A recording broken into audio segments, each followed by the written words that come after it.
नमस्ते, मैं हूं आपके साथ जसप्रीत कौर। कोरोना का खतरा लगातार तेजी से बढ़ रहा है। कोरोना के खिलाफ इस जंग में मास्क सबसे बड़ा हथियार है। न्यूज 18 आप सबसे अपील करता है कि मास्क जरूर पहने। न्यूज 18 ने मास्क के लिए मुहिम भी शुरू की है जिसका नाम है मास्क पहनो इंडिया। न्यूज 18 आप सबसे भी अपील करता है कि मास्क जरूर पहने क्योंकि सावधानी ही सबसे बड़ा बचाव है। इस वक्त की बड़ी खबर आपको बता दें, देश में कोरोना केस ने रिकॉर्ड तोड़ दिया है। देश में एक दिन में 4 लाख से ज्यादा मामले सामने आए हैं। पिछले 24 घंटे में 3,523 लोगों की कोरोना से मौत भी हुई है। देश में अब कोरोना के एक्टिव केस 32,68,710 हो गए हैं। तो समझिए कि पहली बार ऐसा हुआ है जब देश में कोरोना के मामले 4 लाख को पार कर चुके हैं। 4,01,993 केस सामने आए हैं, जो कि अब तक का सबसे बड़ा आंकड़ा है। वहीं पिछले 24 घंटे में 3,523 लोगों की मौत हुई है। देश में अब कोरोना के एक्टिव केस 32,68,710 हो गए हैं। तो देश इस वक्त मुश्किल दौर से गुजर रहा है और कोरोना के खिलाफ इस जंग में सबसे बड़ा हथियार है मास्क आप पहनिए और साथ ही साथ टीकाकरण। रवि हमारे सहयोगी फोन लाइन पर मौजूद है। रवि, पहली बार मामले 4 लाख को क्रॉस कर चुके हैं। ये आंकड़े चौंकाने वाले हैं। चौंकाने वाले आंकड़े तो पिछले कई दिनों से आ रहे हैं और लेकिन ये आज 10वां दिन है जब 3 लाख से ज्यादा रोजाना मामले सामने आ रहे हैं और आज पहला ऐसा दिन है जब 4 लाख से ज्यादा नए केस सामने आए हैं। मौत का आंकड़ा भी वो कम होने का नाम नहीं ले रहा है।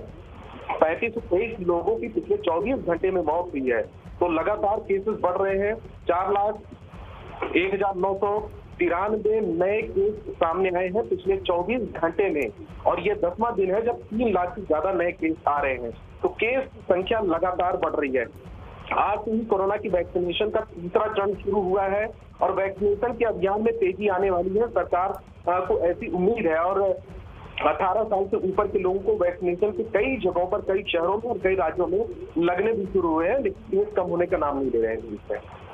रवि, इसके पीछे क्या कारण आप देख रहे हैं?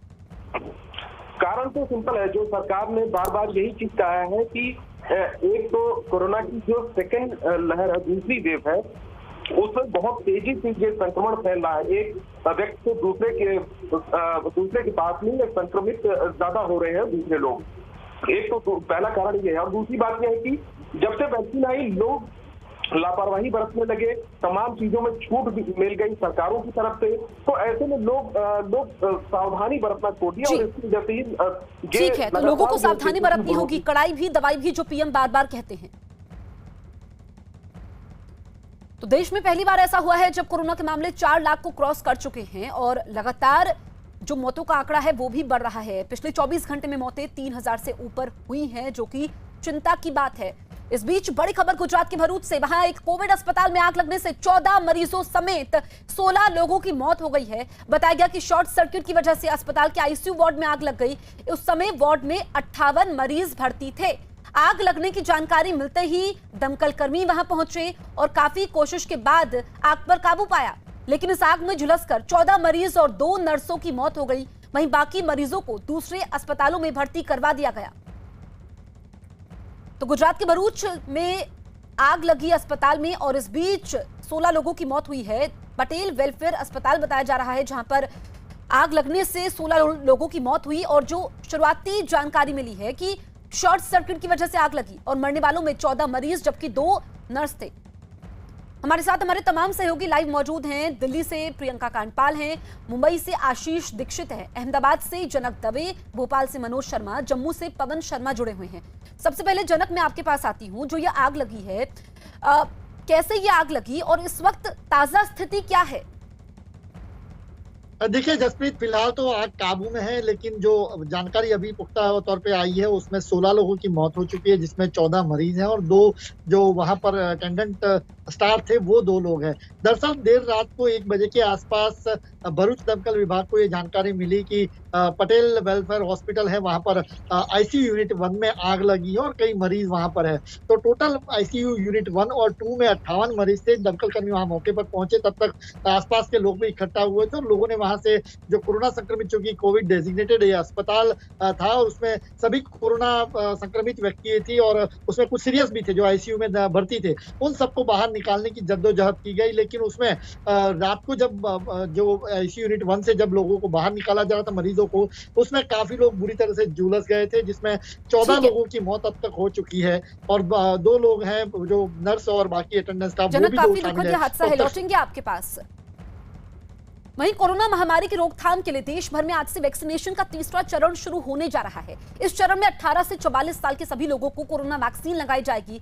इसके लिए 28 अप्रैल से रजिस्ट्रेशन शुरू हो गया था और अब तक 2.5 करोड़ से ज्यादा लोग ऑनलाइन रजिस्ट्रेशन करवा चुके हैं। लेकिन वैक्सीन की कमी की वजह से कई राज्यों में 18 से 44 साल के लोगों को इसके लिए अभी इंतजार करना पड़ेगा, क्योंकि कुछ राज्यों ने वैक्सीन नहीं मिलने की बात कहकर हाथ खड़े कर दिए हैं। वहीं यूपी के कुछ ही जिलों में टीकाकरण होगा। योगी सरकार ने इस चरण में सिर्फ उन्हीं शहरों में वैक्सीनेशन का फैसला किया है जहां 9000 से ज्यादा कोरोना के एक्टिव केस हैं। लखनऊ, कानपुर, प्रयागराज, वाराणसी, गोरखपुर, मेरठ और बरेली में ही लोगों को वैक्सीन लगाई जाएगी। वहीं गुजरात के 10 जिलों में ही 18 साल से ऊपर वालों को वैक्सीन लगाई जाएगी। गुजरात के अहमदाबाद, सूरत, वडोदरा, राजकोट, भावनगर, जामनगर, कच्छ, भरूच, गांधीनगर और महिसाड़ा में ही वैक्सीनेशन होगा, जबकि छत्तीसगढ़ में सामाजिक और आर्थिक आधार पर पिछड़े 18 साल से ज्यादा उम्र वाले लोगों को आज से कोरोना वैक्सीन लगाई जाएगी। राजस्थान में भी कोरोना से सबसे ज्यादा प्रभावित 11 जिलों में 18 से 44 साल के लोगों को ही वैक्सीन दी जाएगी।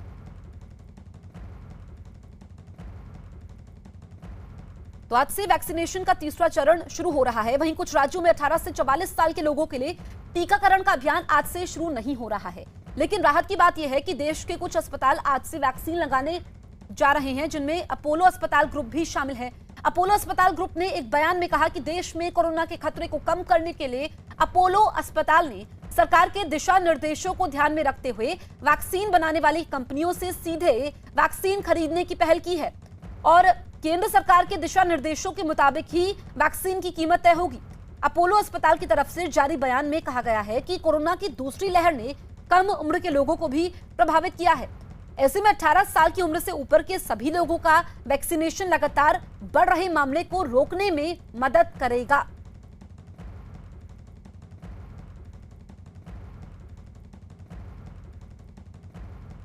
हमारी सहयोगी प्रियंका लगातार हमारे साथ बनी हुई है। प्रियंका, कोरोना के मामले लगातार बढ़ रहे हैं और इस बीच जो अपोलो अस्पताल ने कहा है, ये पहल भी अच्छी है।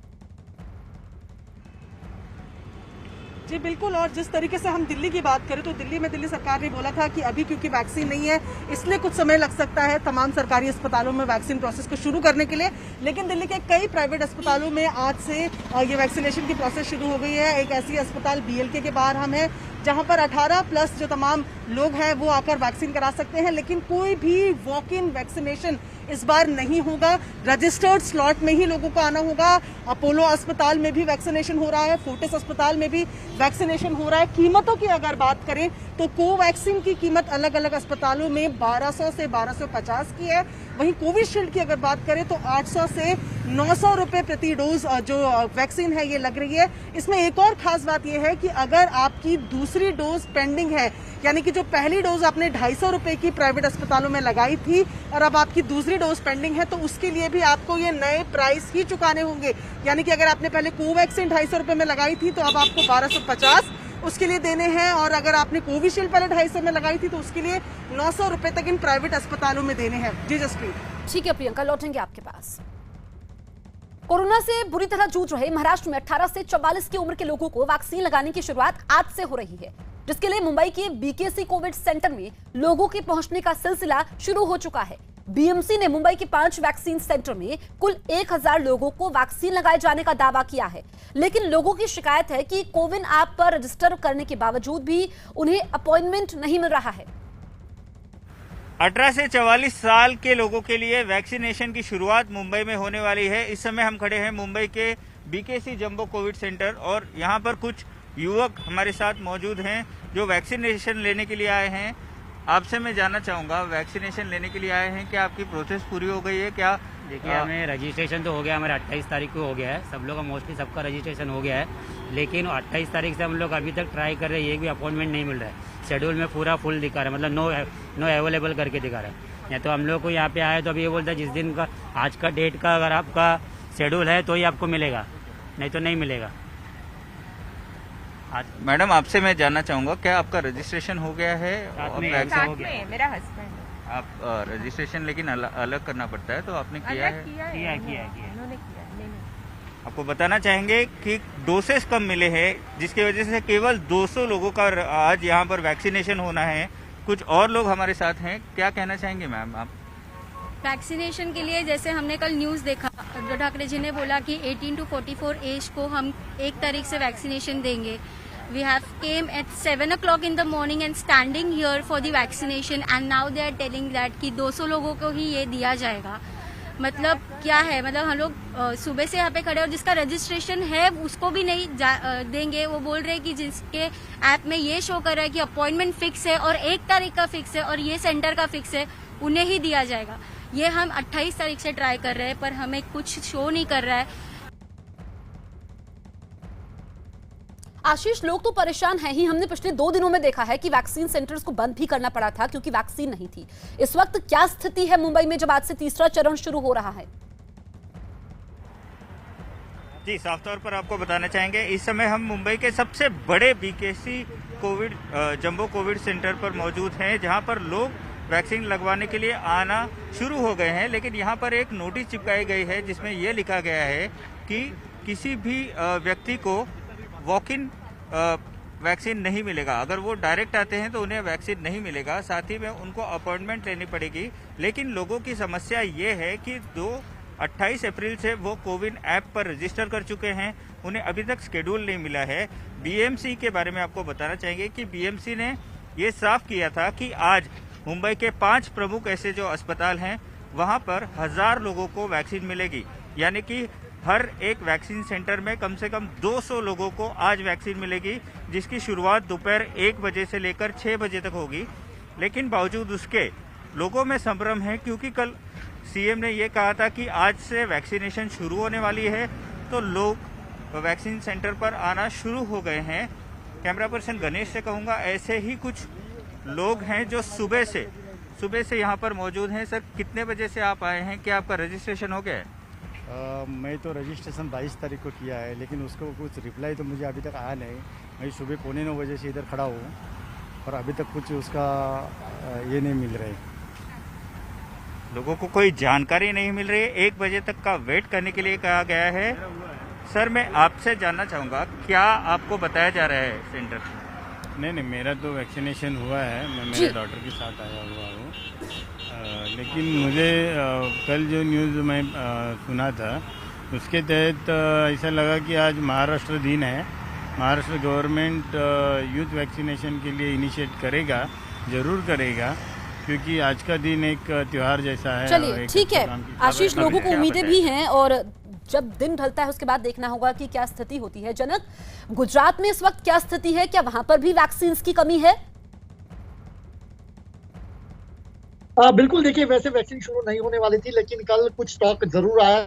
3 लाख वैक्सीन का डोज पर पहुंचे हैं और कुछ ही जो शहर है वहां पर 10 शहर है जिलों में जहां पर संक्रमण ज्यादा है और उसी जगह पर ये वैक्सीन का जो स्लॉट टाइमिंग दिया गया था उनको ही आज वैक्सीन शुरू हुई, क्योंकि आज गुजरात स्थापना दिवस है और एज अ टोकन के तौर पे उस मुहिम को वो शुरू रखना चाहते हैं। हालांकि वो पर्याप्त नहीं है। 3 लाख डोज, यानी अगर 1.5 लाख के हिसाब से रोजाना अगर अहमदाबाद में पूरे गुजरात में 1.5 लाख से ज्यादा लोगों को वैक्सीन दिया जाता है, ऐसे में 3 लाख डोज आते हैं तो अगले 2 दिन में ये वैक्सीन का डोज खत्म हो जाएंगे। उसके बाद क्या, तो क्या ये उसके बाद प्रक्रिया चालू रहेगी या दोबारा आएंगे तब? तो अब ये इसके सरकार की ओर से ये मनोमंथन चालू है कि अब 11 लाख डोज अगर जब आते हैं तभी जो उसका पड़ाव है वो ठीक है जनक, लौटेंगे आपके पास हम। लेकिन इस बीच कई राज्यों ने वैक्सीनेशन का तीसरा चरण शुरू करने से ही इंकार कर दिया है और इसके लिए इन राज्यों ने वैक्सीन नहीं मिलने की दलील दी है। दिल्ली, पंजाब, उत्तराखंड, गोवा, जम्मू कश्मीर, हरियाणा और पश्चिम बंगाल में आज से 18 से 44 साल के लोगों को वैक्सीन नहीं लग पाएगी क्योंकि इन राज्यों ने वैक्सीन नहीं मिलने की बात कहकर अपने हाथ खड़े कर दिए हैं। दिल्ली के मुख्यमंत्री अरविंद केजरीवाल ने वैक्सीन की कमी का हवाला देते हुए लोगों से अपील की है कि 18 साल से ऊपर के लोग वैक्सीनेशन की लाइन में ना लगे। उन्होंने कहा कि वैक्सीन मिलते ही तीसरे चरण का टीकाकरण शुरू किया जाएगा। वहीं गोवा के सीएम ने भी वैक्सीन नहीं मिलने की बात कहकर कल से टीकाकरण अभियान शुरू करने से ही इंकार कर दिया था, जो कि आज से शुरू हो रहा है। तो ऐसे में कई राज्य ऐसे हैं जिन्होंने पहले ही हाथ खड़े कर दिए हैं। अबव 45 एज के लिए जो वैक्सीनेशन कैंप हमारे पीएचसी लेवल पे स्टार्ट है, वहाँ पे वैक्सीनेशन सभी लोगों ने लेना चाहिए। फ्रॉम 18 to 45 इन लोगों के लिए, इन यूथ के लिए अभी वैक्सीनेशन आया नहीं है। जैसे ही वैक्सीनेशन हमारे पास आएगा हम उनका अनाउंसमेंट करेंगे, बाद में उन्हें रजिस्ट्रेशन करना स्टार्ट करें। पूरी तैयारियां हैं, जैसे ही वैक्सीन आ जाती है हम काम शुरू कर देंगे। ये जो मरीज बढ़ रहे हैं इनमें 70% से ज़्यादा मरीज दिल्ली या आसपास के राज्यों के हैं। हमने एक टेंटेटिव सर्वे भी करवाया है, परंतु कोई भी आ जाए, हम तो हैं तो हिंदुस्तान के ना, हम तो सबका इलाज कर रहे हैं और अपनी व्यवस्थाएं और बढ़ा रहे हैं। पवन हमारे साथ जम्मू से जुड़े हुए हैं। पवन, जम्मू कश्मीर ने तो पहले ही हाथ खड़े कर दिए हैं वैक्सीन की कमी को लेकर, इस वक्त स्थिति क्या है? देखिए, जम्मू कश्मीर सरकार ने कह दिया था कि 18 से लेकर 45 की एज तक के लिए वैक्सीन अभी तक उपलब्ध नहीं हुई है, तो उसके बाद लोगों से कहा गया था कि लाइनों में ना लगे और लोग आए भी नहीं। हम इस समय गांधीनगर के जो बड़ा एक कोविड हॉस्पिटल है वहाँ पर हैं। अब यहाँ पर देखें तो कतारें यहाँ पर लगी हैं टेस्टिंग के लिए और वैक्सीनेशन के लिए, लेकिन वैक्सीनेशन सिर्फ 45 ईयर के जो एज के ऊपर के लोग हैं उनको ही जहाँ पर मिल रहा है। जो 18 से लेकर 45 तक के हैं वो लोग बाहर नहीं निकले हैं, लेकिन ये टेस्टिंग ज़्यादा हो रही है यहाँ पर कोविड की, और ख़ास करके वैक्सीनेशन जो है वो 45 के लिए ही यहाँ पर उपलब्ध है। हालांकि तीसरा टीकाकरण जो शुरुआत थी वो जम्मू कश्मीर में नहीं हो पाई है। प्रशासन ने साफ कर दिया था कि उन्हें वैक्सीन नहीं मिल पाई है, जिस वजह से 18 से लेकर 45 की एज तक के लोगों को वैक्सीन नहीं दी जा सकती। लेकिन 45 से लेकर आगे की जो वैक्सीन चल रही थी उसमें बहुत से ऐसे सेंटर हैं जहां पर लोगों को अभी भी टीकाकरण जो है वो जारी है, लेकिन 18 से लेकर 45 तक का नहीं है। जम्मू कश्मीर में भी मामले लगातार बढ़ते जा रहे हैं। हालांकि जहां पर कोई इतनी अभी ऑक्सीजन की कमी नहीं है, जहां फिर स्वास्थ्य सुविधा इतनी चरमराई नहीं है जितनी बाकी राज्यों में हाल है, यहाँ पर थोड़ा बहुत ज़्यादा लोगों को अभी राहत भी है, क्योंकि बहुत से कोविड हॉस्पिटल जो हैं वो काम कर रहे हैं। एक्स्ट्रा गवर्नमेंट ने जहाँ पर प्रिकॉशंस लिए हैं, बेड जो हैं वो अदर हॉस्पिटल में रखे हैं रिजर्व के लिए, लेकिन फिर भी केस लगातार बढ़ रहे हैं। डेथ रेट बहुत ज़्यादा है, पिछले साल से इस साल ज़्यादा डेथ रेट हो रहा है। कल भी यहाँ पर 30 के करीब मौतें हुई थी और पिछले एक दिन भी 32 के करीब मौतें हुई थी। तो लगातार ग्राफ जो है वो बढ़ता जा रहा है, जो एक चिंता का विषय सरकार के लिए भी है और लोगों के लिए ज्यादा भी बड़ी है। हो जाती है। पवन, लौटेंगे आपके पास हम। लगातार कोरोना के महासंकट से जूझ रहे एमपी में भी वैक्सीन की किल्लत हो गई है, जिसकी वजह से आज से 18 साल से ज्यादा उम्र के लोगों को वैक्सीन नहीं लगेगी। इस बात की जानकारी खुद मुख्यमंत्री शिवराज सिंह चौहान ने दी और बताया कि कोविशील्ड और कोवैक्सीन की बुकिंग पहले से कर ली गई थी, लेकिन वैक्सीन की डोज उपलब्ध नहीं हो पाने की वजह से राज्य तक वैक्सीन नहीं पहुंची है, लिहाजा आज से अभियान शुरू नहीं हो सकेगा। हालांकि उन्होंने वैक्सीन लगाने के अभियान को जारी रखने और सभी को निःशुल्क वैक्सीन लगवाने का भरोसा जताया है। हम जानते हैं कि उत्पादन की भी एक सीमा है। जैसे जैसे उत्पादन होगा और हमें वैक्सीन के डोजेज मिलेंगे, वैसे वैसे हम 18 साल से ऊपर के जो हमारे नौजवान हैं उनको निःशुल्क वैक्सीन लगाने का अभियान चलाएंगे। मनोज हमारे साथ भोपाल से बने हुए हैं। मनोज, मुख्यमंत्री शिवराज सिंह चौहान कह रहे हैं कि जैसे ही उत्पादन होगा डोज मिलेगी, लोगों को वैक्सीन लगाई जाएगी, लेकिन सवाल यह है कि कब तक उत्पादन होगा, कब तक मध्य प्रदेश को वैक्सीन मिलेगी? क्या कोई समय सीमा मुख्यमंत्री शिवराज सिंह चौहान ने बताई है? समय सीमा मुख्यमंत्री बता भी नहीं सकते, क्योंकि हर बात चाहे मुख्यमंत्री से बात करो, स्वास्थ्य मंत्री से बात करो, सबने पहले कह दिया कि 1 तारीख से मध्य प्रदेश में 18+ का टीकाकरण होगा। लेकिन उसके बाद चूंकि कोविशील्ड और कोवैक्सीन दोनों वैक्सीन थी, मुख्यमंत्री ने ये भी पहले साफ किया कि हमने 45 लाख जो कोविशील्ड के लिए हमने 45 लाख का ऑर्डर प्लेस कर दिया है, लेकिन वो आज से करीब 6-7 दिन पहले की बात है। लेकिन अभी तक कंपनी की तरफ से मध्य प्रदेश को 18+ के लिए कोई सप्लाई नहीं है। दरअसल मध्य प्रदेश के पास कुछ वैक्सीन रखी हैं, लेकिन वो वैक्सीन सरकार इस 18+ के लिए 18 साल से ज़्यादा उम्र के लोगों के लिए इस्तेमाल नहीं कर सकती, क्योंकि सरकार के पास इसके पहले जो पहले चरण में जो 45+ के जो कोमॉर्बिडिटी वाले लोग हैं, जो 45 साल से ज़्यादा के लोग हैं, जो पहला वैक्सीनेशन का जो पहला दौर चल रहा है, उसमें कई ऐसे लोग हैं जिन्होंने पहली वैक्सीन लगवाई हुई है और जाहिर तौर पर उनको दूसरा डोज सरकार को उनको लगवाना पड़ेगा, तो इसलिए वो वाली वैक्सीन इस काम के लिए इस्तेमाल नहीं की जा रही है। फिलहाल मध्य प्रदेश की सरकार का सीधे देश में कोरोना की दूसरी लहर का कहर जारी है, लेकिन इसके बाद भी लोग ना तो सुधर रहे हैं और ना ही कोरोना के नियमों का पालन कर रहे हैं। मध्य प्रदेश के जबलपुर में जो तस्वीरें सामने आई उन्हें देखने के बाद लगा कि देश में कोरोना फैला हुआ है, क्योंकि वहां एक शादी समारोह में लोगों का हुजूम जुट गया, पैर तक रखने की जगह नहीं दिखी। ये हालात तब हैं जब राज्य में कोरोना की वजह से शादी समारोह में 50 लोगों के आने की इजाजत दी गई है, लेकिन तमाम नियम कानून को यहां ताक पर रख दिया गया। कोरोना नियमों की अनदेखी का पता चलते ही पुलिस वहां फौरन पहुंची। जांच में पता चला कि राजेश सोनकर नाम के एक आदमी की 2 बेटियों की शादी एक साथ हो रही थी और इसके लिए वहां 400 लोगों को आमंत्रित किया गया था। इस मामले में पुलिस ने कई लोगों के खिलाफ केस दर्ज कर लिया है। इसमें शासन की गाइडलाइन का उल्लंघन किया गया, जिनके खिलाफ आज 188 की कार्रवाई की जा रही है। आपदा प्रबंधन अधिनियम और IPC 269-70 के तहत भी कार्रवाई की गई है और उनकी गिरफ्तारी की जाकर उनको न्यायालय में चालान पेश किया जाएगा। मनोज, ये तस्वीरें चौंकाती हैं। जब तक लोग खुद जागरूक नहीं होंगे तब तक शासन, प्रशासन, सरकारें कुछ नहीं कर सकती हैं। आज वाकई आज जिस मोड़ पे कोरोना की जो दूसरी लहर खड़ी है उसके लिए एक बड़ी हद तक अगर सरकार जितनी जिम्मेदार है तो उतने ही लोग खुद जिम्मेदार भी हैं, क्योंकि जो लापरवाही की गई सरकार की तरफ से, लगातार मास्क लगाने के लिए लगातार कहा गया, सरकार सैनिटाइजर के लिए, डिस्टेंसिंग के लिए, सोशल डिस्टेंसिंग के लिए कि 2 गज की दूरी बनाकर रखो, और ये शादी वो भी कोरोना की दूसरी लहर के बीच, वो भी जबलपुर में बीते 15 दिन से लगातार 800 के आसपास मामले आ रहे हैं। उसके बाद ये हाल है, क्योंकि भोपाल, जबलपुर, इंदौर, ग्वालियर, ये 4 मध्य प्रदेश के सबसे बड़े हॉटस्पॉट हैं।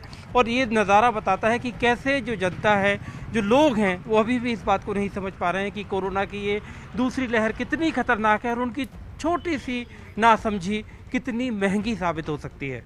जी, वहीं दिल्ली में कोरोना की वजह से दिन पर दिन हालात बदतर होते जा रहे हैं। हालात ये हैं कि लोगों को अस्पतालों में बेड, दवाई और ऑक्सीजन के लिए जूझना पड़ रहा है। वहीं 24 घंटे की बात करें तो दिल्ली में रिकॉर्ड कोरोना मरीज सामने आए हैं। पिछले 24 घंटे में 27,047 लोग कोरोना पॉजिटिव मिले हैं, जबकि कोरोना की वजह से 375 लोगों ने दम तोड़ दिया। हालांकि इस बीच 25,000 से ज्यादा लोग कोरोना को मात देकर ठीक भी हुए हैं। राजधानी में एक्टिव केस करीब 1 लाख है, जिनका इलाज चल रहा है।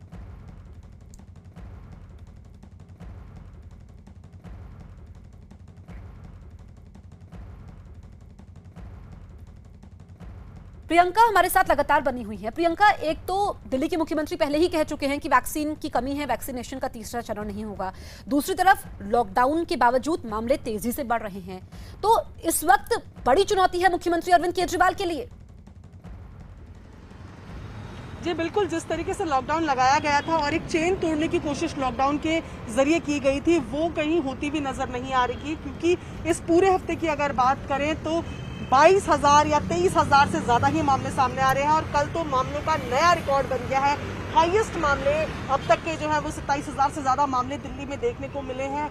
मौत की संख्या की अगर बात करें तो 350 से कम मौत इस पूरे एक हफ्ते में नहीं हुई है। तो लगातार मौत का रेशियो बढ़ता जा रहा है, लगातार पॉजिटिव केसेस बढ़ते जा रहे हैं। हालांकि टेस्टिंग में भी बढ़ोतरी देखी, कल 80 से 85 से 1,000 से ज्यादा कल टेस्ट भी देखने को मिले, लेकिन लॉकडाउन के बावजूद इतने मामले सामने आना कहीं ना कहीं कड़ी चुनौती जरूर बन गई है मुख्यमंत्री के सामने। और ऐसे में वैक्सीनेशन जो ज्यादातर राज्यों की उम्मीद थी, जिससे उम्मीद जताई जा रही थी कि बाद में कोरोना के मामले कम होंगे, वो भी फिलहाल दिल्ली के पास उपलब्ध नहीं है। ऐसे में जाहिर तौर पर चुनौतियां काफी बड़ी हैं। ठीक है प्रियंका, कोरोना से सबसे ज्यादा प्रभावित राज्य महाराष्ट्र में हालात जस के तस बने हुए हैं। पिछले 24 घंटे में राज्य में कोरोना से 62,919 नए मरीज मिले, जबकि इस बीच 828 लोगों की कोरोना की वजह से जान चली गई। मुंबई में कल के मुकाबले कोरोना मरीजों की संख्या में कमी आई है। आशीष हमारे साथ मुंबई से मौजूद हैं। आशीष, महाराष्ट्र में लॉकडाउन जैसी पाबंदियां हैं, उसके बावजूद आंकड़े बढ़ रहे हैं। साफ तौर पर आपको बताना चाहेंगे जसप्रीत की इस समय हम बीकेसी कोविड सेंटर के सामने खड़े हैं, जहां पर लोगों का हंगामा हो रहा है। यहां पर बैरिकेडिंग लगा दी गई है, पुलिस की सुरक्षा बढ़ा दी गई है। लोग लगातार यहां पर वैक्सीन लगवाने के लिए आ रहे हैं, लेकिन उन्हें कोई ठोस जवाब नहीं मिल रहा है। सर, क्या कहना चाहेंगे आप वैक्सीन लेने के लिए? खाली परेशान करने वाली बात है, खाली एडवर्टाइज करना है, गवर्नमेंट ये करे, गवर्नमेंट वो करे, गवर्नमेंट कुछ। अभी क्या जवाब दिया जा रहा है? अभी यही जवाब दे रहे हैं, आज बंद, वैक्सीन नहीं है, वैक्सीन नहीं है, स्टॉक नहीं है, मंडे को आएंगी वैक्सीन, मंडे से लगाने को आना। और भी कुछ लोग हमारे साथ हैं। सर, आपसे जानना चाहूँगा, क्या जवाब मिल रहा है? आप वैक्सीन लगवाने के लिए आए हैं? नहीं, मैंने वैक्सीन सेकेंड डोज लगाया। 1 हफ्ते से मेरे मोबाइल पर आया नहीं। मैं कंप्यूटर पे भी चेक किया, फिर भी उधर बोलता है तुम्हारा आया नहीं या लिया नहीं। सेकेंड डोज लिया मैं 74 इयर्स है, मेरे को अभी वापस इधर आना पड़ता है लाइन में। ये सीनियर सिटीजन को तकलीफ नहीं है in this lockdown period that we have to come. साफ तौर पर लोगों के मन में संभ्रम है, लोगों को मैसेज नहीं क्लियर मिल रहा है कि उन्हें वैक्सीन लगवाने के लिए कब आना है और कब उन्हें वैक्सीन दिया जाएगा, जिसके चलते भीड़ वैक्सीन सेंटर्स पर फिर एक बार होना शुरू हो गई है। लाजमी है कि सोशल डिस्टेंसिंग नहीं हो रही है, जिसकी वजह से कोरोना का फैलाव हो सकता है। आपके पास अगर आपको किसी कोरोना मरीज के लिए रेमडेसिविर की तलाश है तो ये खबर आपको जरूर देखनी चाहिए। कीमत चीजों की नहीं बल्कि जरूरत की होती है। जिस चीज की जितनी जरूरत उसकी उतनी ही ज्यादा कीमत, और जरूरत के हिसाब से चीजों की कीमत लगातार लगाने वालों को जमाखोर और कालाबाजारी करने वाले कहा जाता है। क्रिमिनल्स उन्हें कहते हैं। लेकिन कुछ ऐसे क्रिमिनल भी हैं जो कोरोना से बेहाल लोगों की जिंदगी के साथ दोहरी साजिश कर रहे हैं। देश की राजधानी दिल्ली में ऐसे गिरोह का पर्दाफाश हुआ है जो वायरस से पीड़ित मरीज के काम आने वाले रेमडेसिविर इंजेक्शन के नाम पर नकली इंजेक्शन बेच रहे थे। खतरनाक बात यह है कि ये लोग अब तक 4000 नकली रेमडेसिविर इंजेक्शन बेच चुके हैं। इतना ही नहीं, उत्तराखंड से दिल्ली तक सक्रिय गैंग नकली इंजेक्शन को असली रेमडेसिविर इंजेक्शन की तुलना में 10 गुना ज्यादा कीमत पर बेच रहे थे। यानी एक तो नकली इंजेक्शन और दूसरा उसकी भी कालाबाजारी।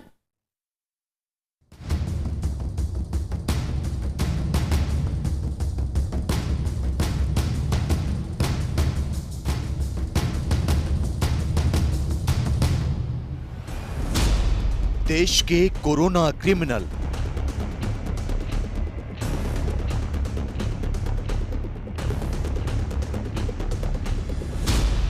रेमडेसिविर के नाम पर मौत का खेल।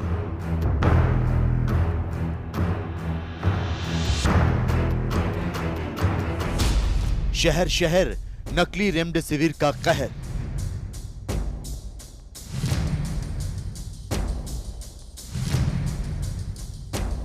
कोरोना से तड़प रहे लोगों की जान बचाने के लिए एक एक रेमडेसिविर के लिए लोग दिन रात भटक रहे हैं। लेकिन मौत बांटती महामारी में भी मुनाफाखोरों ने काली कमाई का मौका ढूंढ लिया है। न्यूज़ 18 ने ऑपरेशन गिद्ध के तहत देश को दिखाया था कि किस तरह लोगों की मजबूरी का फायदा उठाने वालों ने रेमडेसिविर इंजेक्शन समेत तमाम तरह की दवाइयों और मेडिकल उपकरण की कालाबाजारी से लोगों को बेहाल कर रखा है। उसके बाद देश के कई शहरों में रेमडेसिविर इंजेक्शन की ब्लैक मार्केटिंग और नकली इंजेक्शन बनाकर लोगों को मौत के मुंह में धकेलने वाली तस्वीरें सामने आई हैं।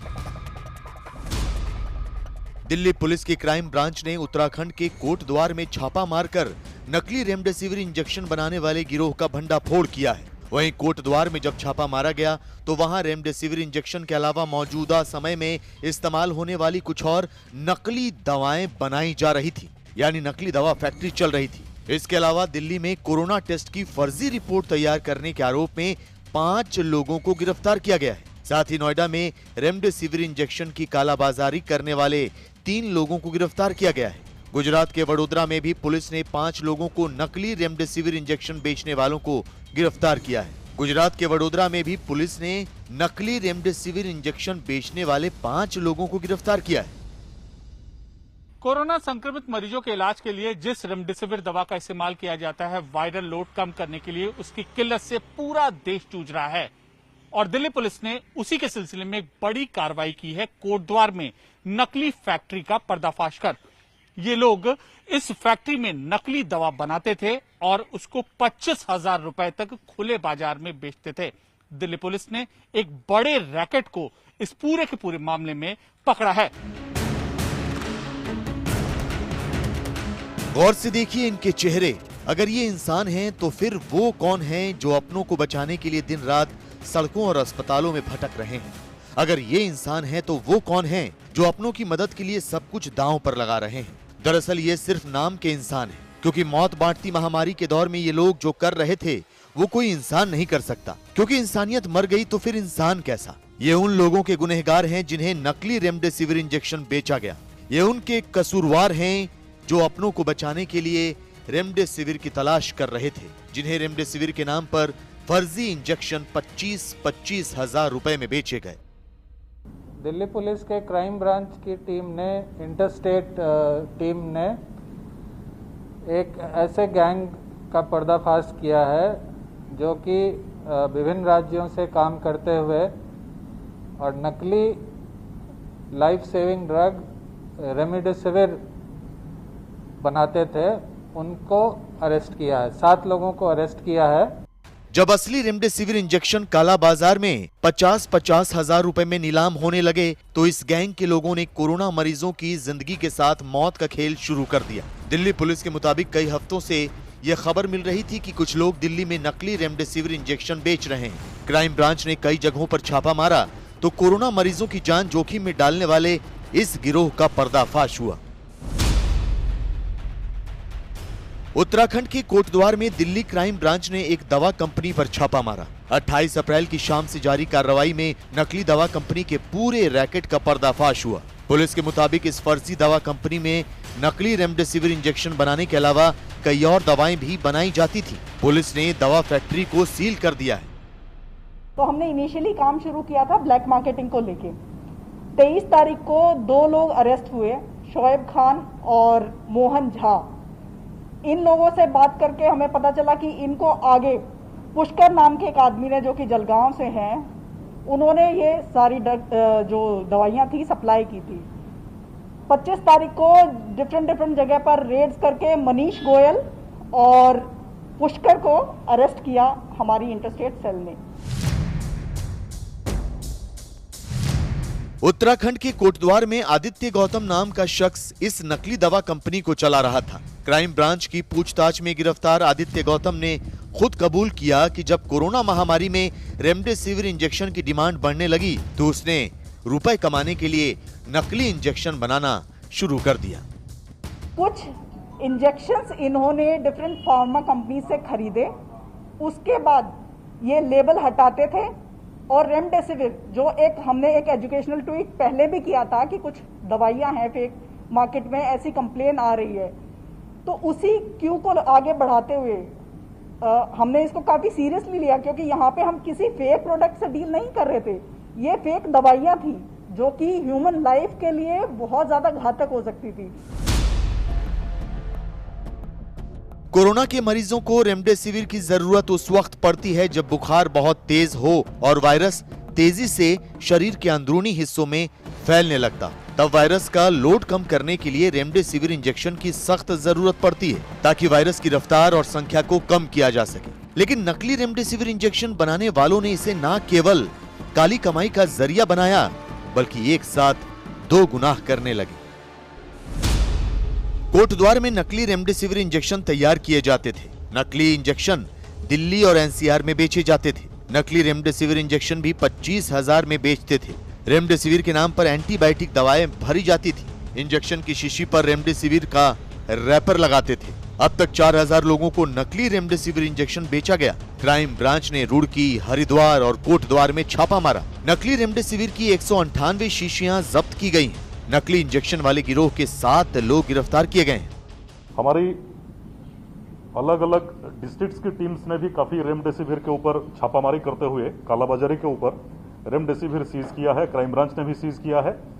उसमें भी ये जो बताया जा रहा है, जो आपको डीसीपी मोनिका भारद्वाज ने बताया कि कोविप्री नाम का ये जो नकली जो लेवलिंग कर करके बेच रहे हैं, वो भी उसमें कई चीजों पे जगह पे वो शामिल है जो सीजर हुआ है।